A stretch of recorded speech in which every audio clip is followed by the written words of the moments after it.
বিসমিল্লাহির রহমানির রহিম। আসসালামু আলাইকুম। এটা হলো মটরশুঁটি দিয়ে আর মুরগির মাংস দিয়ে বড়া বানানো। আর এই বড়াটা কী দিয়ে কীভাবে রান্না করলাম সম্পূর্ণ ভিডিওটা আপনাদের সাথে শেয়ার করব।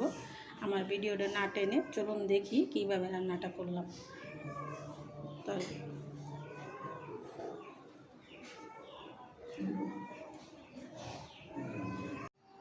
রান্নাটা করার জন্য এখানে নিয়েছি আমি মুরগির মাংস, যেটা বুকের মাংস বলে, সেই মাংসটা। এই যে দেখেন, মুরগি আনলে আমি কিছুটা মাংস আমার নাতিনদের জন্য রেখে দিই, ওরা মাংসটা খেতে চায় না। আর এখানে নিয়েছি মটরশুঁটি, নিয়েছি কাঁচামরিচ, পেঁয়াজ কুচি, আদা রসুন বাটা, আর এখানে লাল মরিচ বাটা। তো আমি সম্পূর্ণ দিয়ে এটা রান্না করব। আর মাংসটা আমি এখন কিমা করে নিব। তো আপনাদের যাদের ঘরে ব্লেন্ডার আছে তারা ব্লেন্ডারে ব্লেন্ড করে নেবেন, আর যারা ব্লেন্ডার নাই তারা শিলপাটা ছেঁচেও নিলে হয়ে যাবে। তো দেখতে থাকুন কি করে বানাই।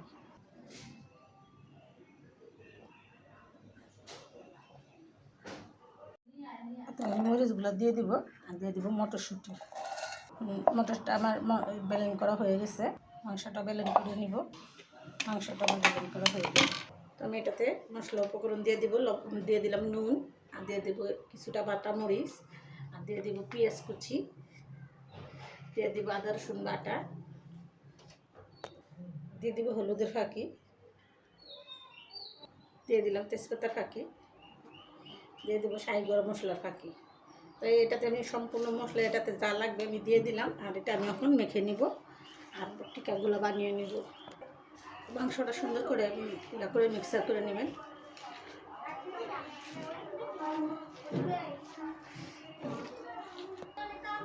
এটা মাখা হয়ে গেছে, আমি এগুলোর সাইজ দিয়ে নিব। আপনারা যেরকম সাইজ চান ওরকম করে নিতে পারবেন। আমি এরকম করে টিকা সাইজ বানিয়ে নিব সম্পূর্ণগুলো। আপনারা দেখছেন কী কী মশলা দিয়ে কীভাবে বানালাম, সম্পূর্ণটা আপনাদের সাথে শেয়ার করলাম। আপনারাও এরকম করে মুরগির মাংস দিয়ে বাচ্চাদের টিকা বানিয়ে দিতে পারেন। টিফিনে, পোলাওর সাথে, ভাতের সাথে, রুটির সাথে সব কিছু দিয়ে খাওয়া যাবে। তো আপনারা একবার হলেও এরকম করে বানিয়ে নেবেন। দেখেন কত সুন্দর হয়েছে, বাচ্চাদের জন্য একদম ঝাল কম। তো আমি এরকম করে সবগুলো বানিয়ে নেব, ফের দেখতে থাকবো। হয়ে গেল আমার মুরগি মাংস দিয়ে, মটরশুঁটি দিয়ে মুরগি মাংসের টিকা। তো আমি এক এক করে টিকাগুলো ভাইজে নিব। আর আমি সব সময় রান্নার সময় চুলার আঁচ কমিয়ে, আর আপনাদের সতর্কবাণী দিয়ে থাকি, আপনারা সবসময় চুলার আঁচ কমিয়ে রান্না করবেন, দুর্ঘটনায় দিয়ে চলবেন। বেঁচে যাবে হাজার হাজার জীবন, বেঁচে যাবে লাখ লাখ টাকা। আমার এই সতর্কবাণী আপনারা মেনে চলবেন। চুলার একটু দূরে সরে রান্না করবেন। আমি নিজে সচেতন, আমি আরেকজনকে সচেতন করি। আপনারা সচেতন থাকবেন, অন্যজনকে সচেতন করে দেবেন। আমার এখানে টিকাগুলো এক পিস ভাজা হয়ে গেছে। আমি বেশি কড়া ভাজা দিব না, যেহেতু আমি এটাতে মশলা দিয়ে করবো, তার জন্য আমি এখানে হালকা ভাজা দিলাম। আর অল্প একটু মাংস দিয়ে যে অনেকগুলো টিকা হয়, সেটা আপনারা না বানাইলে বুঝতে পারবেন না। একবার হলো বানিয়ে দেখবেন, খেতে কিন্তু অসাধারণ। আপনারা বাচ্চাদের টিফিনে ভাত দিয়ে খেতে পারেন, পোলাও দিয়ে খেতে পারেন, যা দিয়ে মন চায় তা দিয়ে খেতে পারবেন। এরকম ভাইজাও খেতে পারবেন, আবার রান্না করেও খেতে পারবেন। আমার এই টিকাটা ভাজা হয়ে গেছে, আমি আর ভাজবো না, যেহেতু আমি এটা মশলা দিয়ে রান্না করব তার জন্য। আর আপনারা যারা ভাজা খেতে চান তারা একটু লাল লাল করে ভেজে নেবেন।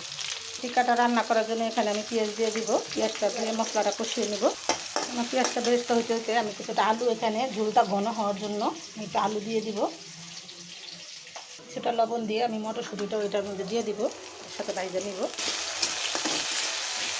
এখানে আমার আলুটা কষলানো হয়ে গেছে। আমি এখন তেলের মধ্যে মশলা দিয়ে দিই। 1 চামচ মরিচ বাটা দিলাম, চামচ আদা রসুন বাটা, চামচ হলুদের ফাঁকি দিয়ে দিলাম, 1/2 চামচ তেজপাতা। এখানে আমি একদম হালকা মশলা দিচ্ছি, আমি বেশি মশলা দিই নাই। হালকা মশলা দিয়ে গরমের দিনে হালকা মশলা তেল দিয়ে রান্না করে খাবেন, স্বাস্থ্য ভালো থাকবে। আর স্বাস্থ্য হলো সকল সুখের মূল।